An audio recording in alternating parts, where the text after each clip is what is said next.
खड़गे साहब का, सोनिया जी, राहुल जी, प्रियंका जी, गहलोत साहब का और हमारे महबूब नेता आदरणीय सचिन पायलट साहब का, जिन्होंने मुझे दोबारा इस जनता की सेवा करने के लिए कांग्रेस पार्टी का प्रत्याशी बनाया। और आने वाले समय में जो हमने 5 सालों में जो कार्य किए, विकास किए, तमाम कार्यकर्ता, नौजवान, गरीब, अमीर सबको साथ लेकर चले। हमें विश्वास है कि कांग्रेस पार्टी की जो योजनाएं, गारंटी योजनाएं हैं, जो आगामी आने वाले समय में कांग्रेस गारंटी दे रही है, इस ढंग का देश में अभी माहौल है। भारतीय जनता पार्टी को पछाड़ने के लिए कांग्रेस पार्टी जीतेगी और मैं नामांकन पर।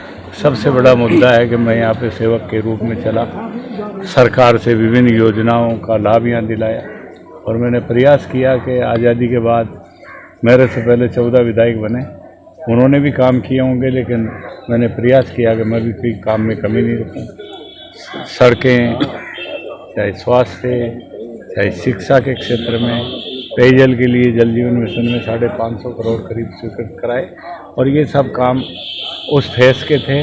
लोगों ने आशीर्वाद दिया, हम सेवक बने और अब जनता के पास फिर जा रहे हैं। हमें विश्वास है कि हमारे तमाम वरिष्ठ नेताओं के आशीर्वाद से, पार्टी के वरिष्ठ कार्यकर्ताओं के आशीर्वाद से, हमारे महबूब नेता आदरणीय सचिन पायलट साहब और गहलोत साहब के जो काम हैं, उन कामों के आधार पर हम जीतेंगे। देखिए, कोई इनको ही होगा, पेच फंसा होगा, वो जाने उनका।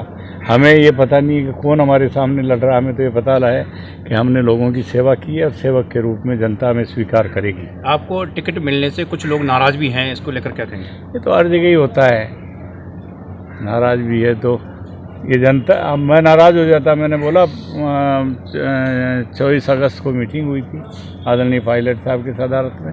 हमने बोला कि जिसको भी आदरणीय पायलट साहब आप और कांग्रेस पार्टी टिकट दे के भेजेगी, हम उसका प्रचार करेंगे। अब कांग्रेस पार्टी ने हमें सेवक के रूप में भेज दिया और सब भाई हैं हमारे, मतदाताओं को सेवक के रूप में सेवा करेंगे और मुझे विश्वास है कि वो मेरी सेवाओं को देखे हुए हैं 5 साल, तो मुझे आशीर्वाद देंगे।